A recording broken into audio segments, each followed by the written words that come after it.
नमस्कार, स्वागत है आपका हमारे इस YouTube चैनल पर। मैं मुनमुन श्रीवास्तव आपका हार्दिक अभिनंदन करता हूं। सिलेंडर के सौदागर याद है आपको? प्लाज्मा की झूठी सूचना देने वाले, ऑक्सीजन की सप्लाई के नाम पर लोगों से पैसा ठग कर भागने वाले, रेमडेसिविर इंजेक्शन के लिए पैसा ले लिया और आप ढूंढते रहे और बाद में मोबाइल स्विच ऑफ मिला। जांच के लिए पैसे ले लिए और जांच करने घर नहीं आए। ये वो तमाम घटनाएं हैं जो कोरोना की दूसरी लहर में दिल्ली को देखने को मिली। अस्पताल जब पहुंचे अपने पेशेंट को लेकर तो डॉक्टरों ने इतना डराया और अस्पताल प्रबंधन ने इस तरह का दबाव बनाया कि लोगों ने अपने गहने, घर बार सब बेच दिए। अस्पतालों ने तय मानक से इतना ज़्यादा पैसा चार्ज किया कि आज बहुत सारे लोग कर्ज में डूबे हुए हैं और कई घर तो ऐसे भी हैं जिन्होंने अपनों को खो दिया और उसके बावजूद वो कर्जदार हैं और शायद उस कर्ज को चुकाने में दसियों साल लग जाएं। ये बहुत अच्छी बात है कि दिल्ली के लोकप्रिय मुख्यमंत्री अरविंद केजरीवाल, जिनकी घोषणाओं में दम दिखता है, भले ही कागज़ों में वो व्यवहारिक रूप में उतनी अमल में नहीं आती, लेकिन पिछले दिनों उन्होंने कहा है कि वो उन अस्पतालों के खिलाफ जल्द ही कार्रवाई करेंगे जिन्होंने कोरोना काल में लोगों का जमकर खून पिया। ऐसी 76 शिकायतों की बात जो है वो समितियों ने दी है, जिलावार जो समितियां बनाई गई थी।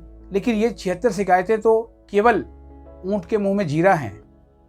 ऐसी हजारों शिकायतें हैं और लाखों घटनाएं हैं। मुझे अच्छे से याद है कि सिलेंडर को लेकर कितनी ज़्यादा कहर मची।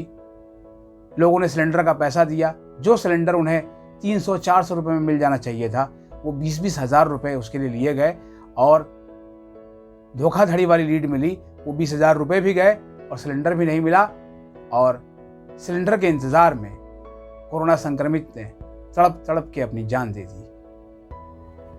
आप अब कहते हैं कि उनके खिलाफ कार्रवाई की जाएगी, लेकिन सिर्फ अस्पताल ही क्यों?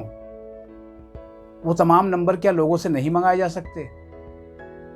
मुख्यमंत्री जी, आपकी जो टीम है वो हमेशा सर्वे करने में विश्वास रखती है, बहुत सर्वे करती है, घर घर जाके आंकड़े लेती है।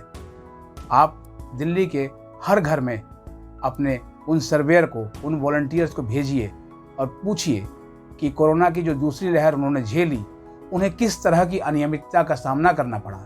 क्या उनके पैसे चोरी हुए, उनके साथ धोखाधड़ी हुई, या उनके साथ जितनी भी विडंबनाएं हुई उन सब की एक सूची दें। आपको पता है वो सूची इतनी लंबी चौड़ी हो जाएगी कि आपको शायद उस पर कार्रवाई करने में 1-2 नहीं अनेक वर्ष लग जाएं। लेकिन अगर कार्रवाई एक बार हो गई तो जनता में जो आपने विश्वास खोया है उस विश्वास को आप फिर से पाएंगे। अभी लगातार पिछले 2-3 दिन से आपके पूरी दिल्ली में होर्डिंग नजर आ रहे हैं, वैक्सीन लगवाई क्या? कोरोना की तीसरी लहर के लिए दिल्ली तैयार है, हमारे पास इतने बेड हैं, हमारे पास इतने उपकरण हैं। दूसरी लहर में भी आपने यही कहा था कि हमारी तैयारी मुकम्मल है, लेकिन दूसरी लहर में लोगों ने अपनों को खोया। और सबसे बड़ी बात, इंसानियत शर्मसार हुई जब लोगों ने उस आपदा की घड़ी में अवसर को ढूंढना शुरू किया और लोगों को यदि वक्त पर वो उनसे किया हुआ वायदा पूरा कर लेते, मान लिया कि सिलेंडर के लिए पैसे लिए, सिलेंडर पहुंचा देते तो बात और होती, लेकिन वो लोग पैसे लेके भाग गए। छोटे छोटे ऑक्सीजन पफ के लिए भी इतना पैसा लिया गया कि उसकी शिकायत शायद आप तक ना पहुंची हो, और जब लोगों ने उसको खोल के देखा तो उसमें ईंट पत्थर भी निकले हैं। यानी इस तरह की लूट पूरी दिल्ली में मची। अब तीसरी लहर का जो है वो भय दिखाया जा रहा है। तीसरी लहर कब आएगी और उसका असर कैसा होगा ये तो ईश्वर जाने, लेकिन एक मुख्यमंत्री के नाते, एक दिल्ली को चलाने के नाते आपसे ये उम्मीद की जाती है कि आप उन सभी लोगों की धरपकड़ करें जो उस समय महामारी में भी इंसानियत को शर्मसार कर रहे थे। सिर्फ अस्पतालों पर कार्रवाई करने से बात नहीं बनेगी, और अस्पतालों पे भी कार्रवाई सभी अस्पतालों पर करें। जाहिर बात है जनता को विश्वास नहीं है, उसने जब वो जानती है कि इसमें भी लीपापोती ही होगी, क्योंकि कार्रवाई आज तक हुई नहीं। हाँ, आपका पहला शासन जब आपने गिनती के कुछ दिनों का किया था, उन दिनों आपसे प्रशासन बहुत डरता था, और प्रशासन डरता ही नहीं था बल्कि वो उस पर एक्शन भी लेता था। अब हमें वैसे ही उसी सीएम की, उसी अरविंद केजरीवाल की ज़रूरत है जो वाकई में कार्रवाई करता है और प्रशासन जिससे थर्राता है।